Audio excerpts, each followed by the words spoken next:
온 우주의 주인이시며 하늘과 땅의 모든 권세를 가지신 만왕의 왕 예수 그리스도를 찬양합니다.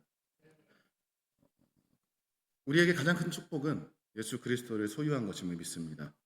그 크신 사랑으로 우리를 구원하시고 자녀 삼아 주신 하나님의 은혜와 성령의 기름 부으심의 역사가 오늘 이 자리에 나오신 우리 모든 성도님들의 가정과 직장과 삶의 모든 자리 가운데 풍성하게 넘쳐나시기를 간절히 소망합니다.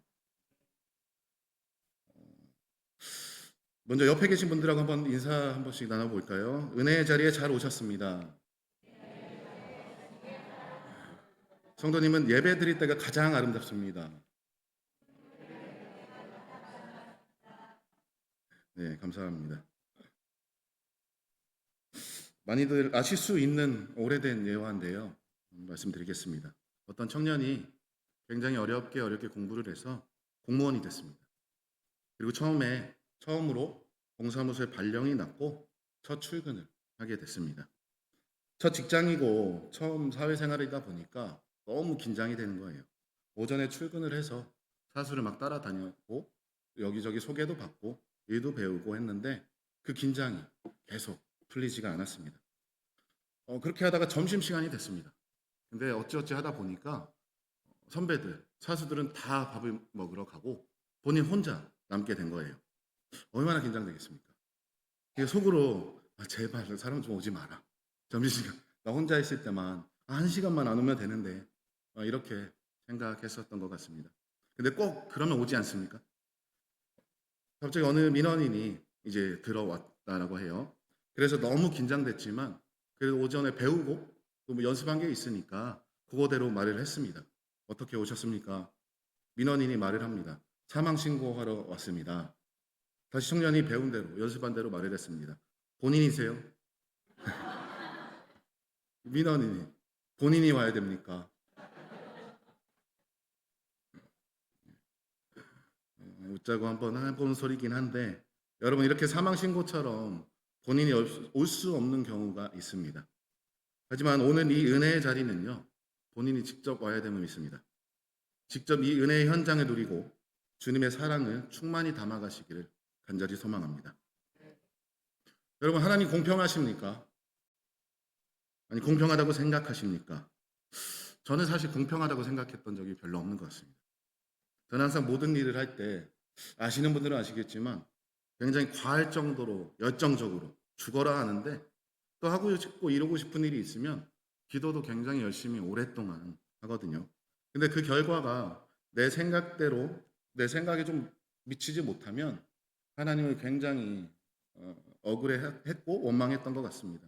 어떤 사람은 진짜 열심히 하지도 않은데 재능을 주셔가지고 굉장히 좋은 결과를 이루게 하시고 저 같은 사람은 죽어라 하는데도 그 사람들보다 잘 안 될 때 참 억울하고 하나님께서 참 불공평하게 만드셨다. 이런 생각을 참 많이 했던 것 같습니다. 그리고 우리가 이런 거 말고도 불공평하다고 생각하는 것들이 많이 있는데 뭐 그런 거 있지 않습니까? 나는 모태 신앙으로서 지금 한 뭐 80년을 신앙생활을 해서 천국에 들어가는데 어떤 사람은 죽기 1시간 전에 영접해서 똑같이 천국에 들어가는 그런 경우를 제가 이렇게 볼 때마다 그럼 나도 그냥 막 살다가 죽기 한 1시간 전에 이제 목사님을 모시고 그렇게 해야 되나? 이런 생각도 많이 했었던 것 같습니다. 그런데 여러분 한번 생각해 보십시오. 죽기 직전에 믿은 사람은 천국 문턱에서 겨우 은혜 받아서 들어가게 됩니다. 하지만 모태신앙이나 오랫동안 신앙생활을 한 성도들은요. 평생 하나님의 말씀을 누리고 하나님과 동행하는 기쁨을 누렸지 않습니까? 이런 관점에서 본다면 먼저 신앙생활한 것이 은혜입니까? 손해입니까? 맞습니다. 우리가 천국에 들어가는 것 이것만 계산적으로 생각한다면 손해일 수 있습니다. 하지만 하나님과 동행하는 그 삶 전체를 바라본다면 손해가 아니라 은혜라는 거죠. 오늘 본문의 이 품꾼들도요. 아마도 손해라고 생각했던 것 같습니다. 먼저 온 사람들은 종에 땀 흘려 일을 했겠죠. 그런데 마지막 1시간 일한 사람도 똑같이 한 데나리온을 받았습니다. 이건 너무 불공평한 거 아닌가? 이건 내가 너무 억울해. 내가 너무 손해보는 거 아니야? 이렇게 아마 생각을 했을 겁니다. 그러나 예수님께서 그들에게 이렇게 말씀하십니다. 그건 너희가 손해본 것이 아니라 저들이 은혜를 받은 것이다.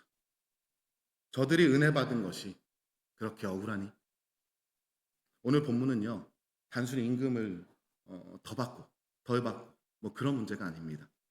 당시 유대 사회의 그 일용직 노동자들은요, 하루 벌어서 하루 먹고 사는 사람들이었다라고 합니다. 그래서 장터에 서 있다가 고용되지 못하면 그날은 가족들이 굶을 수도 있었던 그런 상황이었습니다. 즉, 이 이야기는 늦게까지 선택받지 못했던 어렵고 불쌍한 그런 사람들에게 은혜를 베푸시는 하나님의 선하심에 대한 이야기라고도 할 수 있습니다. 그렇다면 이 비유의 대상, 이 이야기는 누구에게 어떤 사람의 대상으로 말씀하신 걸까요? 사실 이 이야기의 앞부분을 보자면 잘 아시는 부자 청년에 대한 이야기가 나옵니다. 계명을 지켰다라고 말하는 청년에게 재물을 버리고 따르라고 했더니 근심하며 집으로 돌아갔지 않습니까? 그 후 베드로가 주님께 이렇게 말했죠. 19장 27절인데요. 우리가 모든 것을 버리고 주를 따라 싸운데 그런즉 우리가 무엇을 얻으리까? 베드로는 아마 속으로 계산하고 있었던 겁니다. 우리는 저 사람들과 좀 다르게 좀 다 버리고 따랐으니까 분명히 특별한 뭔가가 있을 건데 아마 우리에게는 뭔가 특별하게 준비하셨겠지? 이렇게 아마 더 많은 보상을 받을 거라는 그런 생각을 가지고 있었던 것 같습니다. 이런 베드로에게 예수님께서 말씀하셨죠. 먼저 된 자로서 나중되고 나중된 자로서 먼저 된 자가 많다. 이렇게 말씀하시는 오늘 본문 이 포도원 품꾼 비유가 나옵니다. 즉 오늘 이 비유는요. 베드로처럼 그런 공로의식이나 계산하는 신앙, 선민의식을 가지고 있는 자를 향한 그런 말씀이라고 할 수 있습니다. 저는 오늘 이 말씀을 통해서 세 가지 교훈을 함께 나누고자 합니다. 첫째로 함께 읽어볼까요? 시작. 하나님의 공평은 똑같이 나누는 것이 아니라 은혜를 은혜되게 하는 것이다. 조금 어려운 말일 수도 있는데 무슨 말이냐면 세상에서 말하는 공평은 내가 한 만큼 주어지는 대가입니다. 많이 하면 많이 받고 적게 하면 적게 해야 공평하다고 합니다. 하지만 하나님 나라의 공평은 조금 다릅니다. 오늘 본문을 보면 주인은 먼저 온 품꾼에게 약속한 한 데나리온을 정확하게 주었습니다. 약속을 어긴 게 아니죠. 그런데 나중 온 그 품꾼에게도 한 데나리온을 똑같이 주었습니다. 먼저 온 사람에게는 불의하지 않으셨고 나중 온 사람에게는 은혜를 베푸신 것. 이것이 바로 하나님 나라의 공평입니다. 사실 가장 먼저 와서 하루 종일 일한 품꾼은 손해본 것이 없었습니다. 원래 약속했던 한 데나리온을 그대로 받았습니다. 그런데 그가 불평이 생긴 이유가 무엇입니까?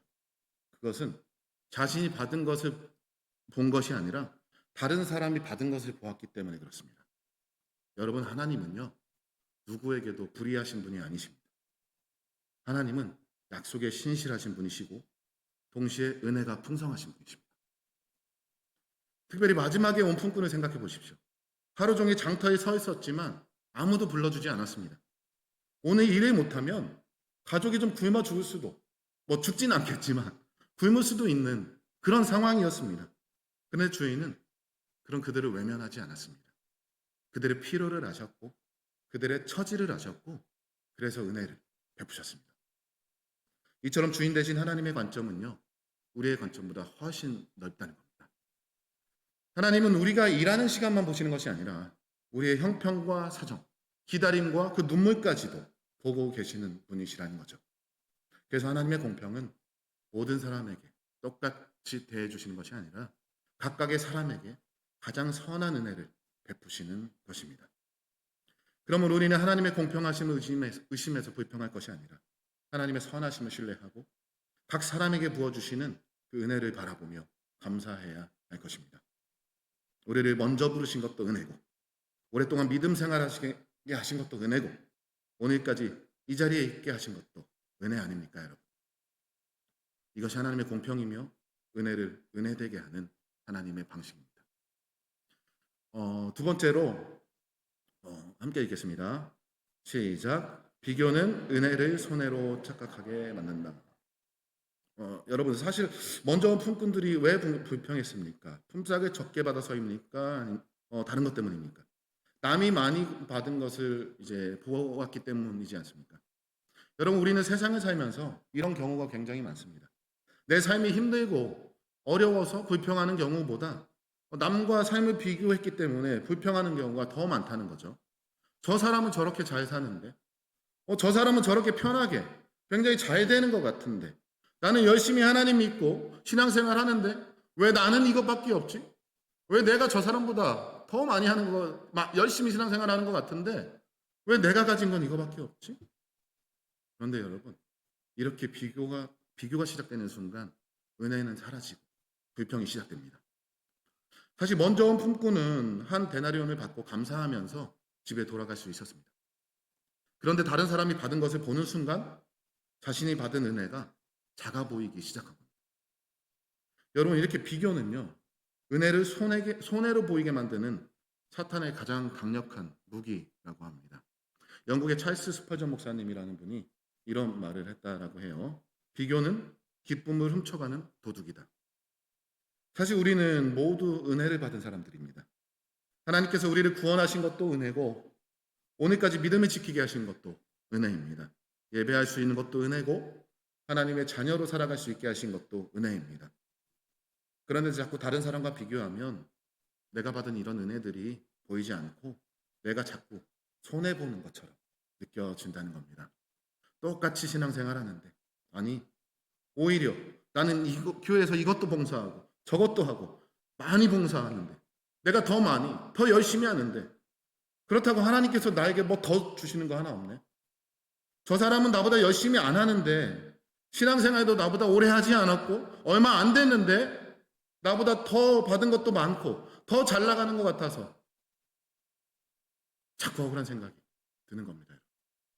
하지만 여러분, 하나님께서는요, 우리가 이렇게 남이 받은 은혜를 보며 불평하기를 원하지 않으시고 오히려 함께 기뻐하기를 바라고 계십니다. 오늘 본문에서도 나중은 그 품꾼이 받은 은혜를 함께 기뻐할 수 있었다면, 이 먼저 온 품꾼은 한 데나리온을 받은 기쁨과 더해서 다른 사람의 은혜까지 함께 누릴 수 있었을 겁니다. 여러분, 은혜는 비교하는 것이 아니라 감사하는 겁니다. 은혜는 계산하는 것이 아니라 누리는 겁니다. 그러므로 우리는 다른 사람에게 주신 은혜를 바라보며 시기하거나 억울해할 것이 아니라 함께 기뻐하며 내게 주신 은혜를 붙들고 감사해야 할 것입니다. 세 번째로 함께 읽겠습니다. 시작. 손해가 아니라 축복이다. 아멘. 여러분, 한평생 하나님을 믿지 않다가 죽기 직전에 하나님을 영접하고 구원받은 사람들이 많이 있죠. 십자가 강도도 마지막 순간에 예수님을 믿고 천국에 들어갔습니다. 이런 사람들을 보면 아니면 들으면 어떤 생각이 드십니까? 저 사람은 운이 정말 좋네. 나는 수십 년 동안 교회 다니고 헌신했는데 결국 천국 가는 건 똑같네. 그렇다면 내 인생이 너무 손해 아닌가? 세상의 기준으로 생각하면 충분히 그렇게 느낄 수 있습니다. 맞습니다, 여러분.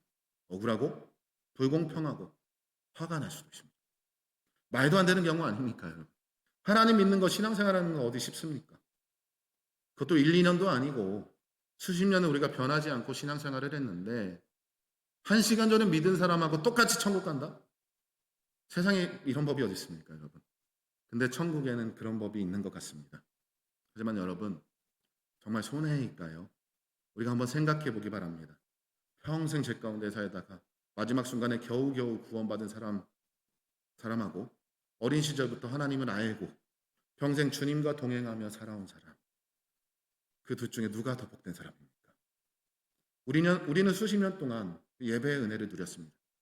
말씀으로 위로받았고 기도로 힘을 얻었고 수많은 위험과 그런 유혹 가운데 하나님께 보호하심을 경험했습니다. 하나님과 동행하는 기쁨을 누리며 살았다는 거죠. 그래도 이것이 손해본 인생입니까? 여러분, 이것은 축복이고 특권입니다. 그래서 우리는 신앙의 기간을 계산하며 억울해할 것이 아니라 하나님께서 일찍 불러주시고 오랫동안 주님과 함께 하신 그 은혜의 특권에 감사해야 할 것입니다. 그리고 우리가 여기서 한 가지 또 꼭 기억해야 되는 사실이 있습니다. 그 축권과 특권이 천국에 들어갈 자격을 꼭 만들어주는 것은 아니라는 겁니다.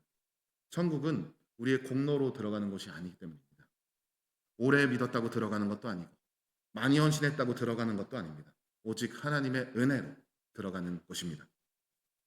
그러나 여러분, 그렇다고 해서 우리가 오랫동안 하나님과 동행한 삶의 가치가 사라진다고 할 수는 없겠죠. 우리는 수십 년 동안 하나님의 보호하심 가운데 살지 않았습니까? 넘어질 때 붙들어 주셨고, 아플 때 위로해 주셨고, 눈물 날 때 함께 해 주셨습니다. 여러분, 이것이 축복이 아니면, 또 이것이 특권이 아니면 무엇이겠습니까? 사실 하나님께서 우리에게 주신 가장 큰 축복은요, 천국 가는 그 티켓 한 장이 아닙니다.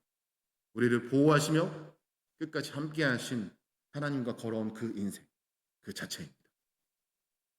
하나님을 좀 일찍 알고, 하나님을 오랫동안 사랑하고, 오래 예배하며 오랫동안 동행할 수 있었던 것, 그것은 손해가 아니라 하나님께서 우리에게 주신 가장 큰 축복입니다. 사랑하는 성도 여러분, 오늘 본문의 품꾼들은 손해본 것이 아니었습니다. 그들은 약속한 한 데나리온을 받았습니다. 그런데 불평했습니다. 왜 불평했죠? 자신이 받은 것을 보지 않고 다른 사람의 것을 보았기 때문입니다. 우리도 이럴 때가 많이 있습니다. 하나님께서 내게 주신 은혜보다 다른 사람이 받은 은혜를 바라보면서 불평하고 억울해할 때가 참 많다는 거죠. 하지만 여러분, 오늘 그런 우리에게 하나님이 이렇게 물으실 겁니다. 네가 정말 손해를 보았느냐? 여러분 한번 생각해 보십시오. 하나님께 우리를 구원하셨고 붙들어 주셨고 지금 여기까지 인도하신 것, 무엇보다 하나님을 알고 하나님을 사랑하며 그 은혜를 누리게 하시며 살게 하신 것, 이것이 가장 큰 축복의 사실 아니겠습니까? 하지만 여러분, 세상은 이걸 손해라고 말합니다. 하나님과 함께하는 삶이 그들 눈에는 좀 미련하고 어리석어 보인다고 얘기합니다. 그러나 하나님은 이것을 특권이라고 말씀하셨습니다. 기도하며 찬양하는 삶, 그리고 하나님을 예배하는 것 그 자체가 은혜라고 우리에게 말씀하셨습니다. 그러니 이제 계산하지 마십시오, 여러분. 남들과 비교하면서 속상해하거나 마음 아파하지 마십시오. 하나님께서 내게 허락하신 은혜와 믿음의 길을 바라보며 감사함으로 걸어가십시오. 우리의 신앙생활은 손해가 아닙니다. 하나님을 일찍 알고 오래 사랑하고 오래 동행할 수 있었던 것, 그것이 하나님께서 우리에게 주신 가장 큰 은혜고 가장 큰 축복입니다. 여러분들의 신앙생활은 손해입니까? 은혜입니까? 우리 삶이 혹시나 내가 손해보는 거 아닌가? 이런 생각하고 있었던 분이 있다면, 내가 좀 억울하고 좀 불평했던 적이 많이 있다면, 이 시간을 통해서 우리가 그 손해가 아니라 은혜구나라고 고백하며 그렇게 변하는 우리 모든 성도님들이 되시기를 간절히 소망합니다. 함께 찬양